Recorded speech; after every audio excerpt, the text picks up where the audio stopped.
Louvado seja o nosso Senhor Jesus Cristo, para sempre seja louvado. Irmãos e irmãs, bom dia a todos. Bem-vindos para essa terça-feira, hoje dia 10 de junho. Hoje nós vamos meditar então a palavra de Deus desse dia, que é Mateus capítulo 5, versículos 13 ao 16. Não deixe de compartilhar esse vídeo, de dar o seu gostei, enfim, de fazer com que o vídeo se torne mais interessante e relevante dentro da plataforma. Vamos agora então iniciar a proclamação do Evangelho. Proclamação do Evangelho de nosso Senhor Jesus Cristo, segundo Mateus, glória a vós, Senhor.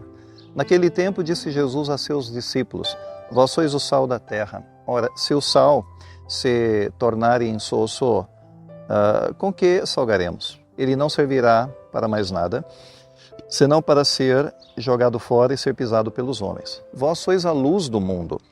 Não pode ficar escondida uma cidade construída sobre um monte. Ninguém acende uma lâmpada e a coloca debaixo de uma vasilha, mas sim no candeeiro, onde ela brilha para todos os que estão em casa. Assim também brilha a vossa luz diante dos homens, para que vejam as vossas boas obras e louvem o vosso Pai que está nos céus. Palavra da salvação, glória a vós, Senhor. Bem, irmãos, é claro que hoje esse evangelho, em Mateus capítulo 5, é uma reflexão, uma fala de Jesus para o povo, para a multidão, sobre a identidade e a missão no mundo. Então, o cristão tem uma identidade, o cristão tem uma missão. O contexto é esse mesmo, o Sermão da Montanha. Jesus está falando para uma grande multidão e ele proclama ali as bem-aventuranças, ou seja, qual seria as atitudes mais ideais para nós desenvolvermos em nossa vida. As atitudes, os sentimentos, as ações mais ideais. Então, o Sermão da Montanha é sobre isso. O versículo 13, vós sois o sal da terra, é uma imagem, fecha aspas. E essa imagem fala do sal, mas o sal significa o quê? O sal é usado para preservação, ou seja, o sal impede a corrupção dos alimentos. E é possível então que o cristão desse mundo, ele vai ser como o sal também. Ele deve impedir a corrupção desse mundo, a sujeira desse mundo. Ele vai ser então a imagem desse sal que preserva a verdade, preserva a justiça e faz com que as injustiças, as mentiras, enfim, vão cessando, porque a verdade e a justiça vai se impondo.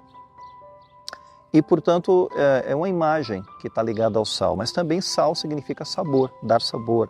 Então, realça os sabores, revela o sabor, né, das coisas. E nós devemos dar sabor a esse mundo, tornar esse mundo mais saboroso, né, mais gostoso, mais palatável, né, para a nossa vida, dar sentido à vida em outros sentidos, né, em outras palavras. Mas, ao mesmo tempo, Jesus faz um alerta. Mas e se o sal se tornar insosso, entre aspas? Significa tibieza espiritual. É o cristão que não tem expressão nenhuma, é tíbio, fraco. É uma fé que não se traduz em obras. E aí o sal se torna insosso, que é o grande perigo. De fato, nos versículos 14, ele avança agora para outra imagem. Vós sois a luz do mundo, entre aspas.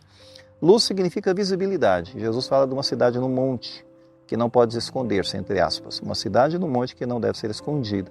Então significa testemunho, quer dizer, algo visível, algo que aparece. A fé não é algo fechado, algo intimista, algo para ser guardado, não, é algo para estar em cima do monte, para se expressar, né, para visibilizar para todo mundo.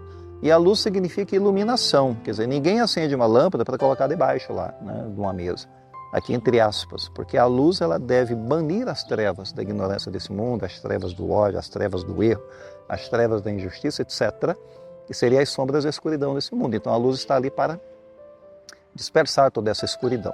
Então a iluminação é isso. Então o cristão ele já tem aqui uma imagem muito forte, né, para ser apresentada para a sua vida. Agora Cristo dá uma chave aqui na interpretação do versículo 16, entre aspas. Para que vejam as obras, vossas boas obras, e glorifiquem o vosso Pai. Fecha aspas. Bem, o que ele quer dizer aqui? A gente nunca deve se equivocar. Primeiro, o problema nosso é que o equívoco não é sobre nós. Tá? Essa palavra, ela expressa claramente que as obras, elas não são uma exibição pessoal, mas as obras é para glorificar a Deus. Então não é para a gente ver o Antônio, ver a Maria e o José e dizer, nossa, como o Antônio é santo, como a Maria é santa, como o José é santo, não. Mas é para a gente perceber como Deus é grande neles, como Deus é grande no Antônio, na Maria e no José. Não é sobre nós, é sobre Deus. Então, para glorificar a Deus. E também não é sobre palavras vazias, porque a luz, ela não brilha por discursos e palavras, ela brilha por obras, por ações concretas que transbordam em amor. Então, esse é o desafio para hoje. Se a gente for pensar bem no que Jesus está dizendo, O sal, ele só age em contato direto, né, com os alimentos, enfim, para temperar os alimentos. Então ele é chamado a estar em contato com os alimentos. Nós também, como cristãos, nós não devemos criar alguma espécie de fuga do mundo pela nossa religião, mas a gente tem que estar em contato com o mundo. E ser sal no mundo, ou ser sal na família, ser o sal no trabalho, ser o sal dentro da política, ser o sal dentro da periferia, enfim. Nossa política está tão podre assim aqui no Brasil e no mundo, porque essas pessoas que estão lá, elas não são sal. A gente sabe muito bem qual é o problema, né? É a hipocrisia que existe na vida desses supostos cristãos que estão, né, agindo no mundo, agindo nas políticas internacionais, dentro do nosso país, e estão aí criando um verdadeiro caos, guerra para tudo quanto é lado. Eles não se importam, porque eles não são sal, né? Eles estão corrompendo o mundo, mas sendo sal não estão. E também a gente percebe que, por outro lado, a imagem do sal é interessante, agora a imagem da luz também, porque a luz ela é uma coisa que não deve ofuscar. A luz verdadeira ela não cega, mas ela atrai para ela. Cristo é uma luz que atrai. Então a sua luz, ou ser luz, é viver com humildade, viver com coerência. E isso vai atrair as pessoas. É uma luz, né? É uma luz atrativa. E as pessoas elas vão dizer assim, nossa, mas como Deus, né, tem sido grande na vida dessa pessoa. Olha como Deus, né, tem agido, né, nesses irmãos ou nessas irmãs. Isso atrai as pessoas, sem dúvida nenhuma. Agora, o risco de ser insosso ou o risco de ser uma luz escondida. Existe o risco também. A falta de testemunha, a mediocridade espiritual. O cristão se torna irrelevante para esse mundo, enfim. A fé ela não muda nada, não transforma nada. Ou às vezes o cristão é covarde demais. Enfim, tem medo de testemunhar. Tudo isso conta, né? Tudo isso conta nessa questão aí que Jesus coloca para eles. Ou você é sal, você é luz, ou então você vai ser o zero, né? À esquerda. Não vai contar para nada. Pensemos nisso, porque a nossa missão ela é delicada nesse mundo. A gente não pode se isentar, a gente não pode tirar o nosso corpo fora, porque os isentões e os que tiram o corpo fora, o mundo está cheio disso, inclusive dentro da vida cristã.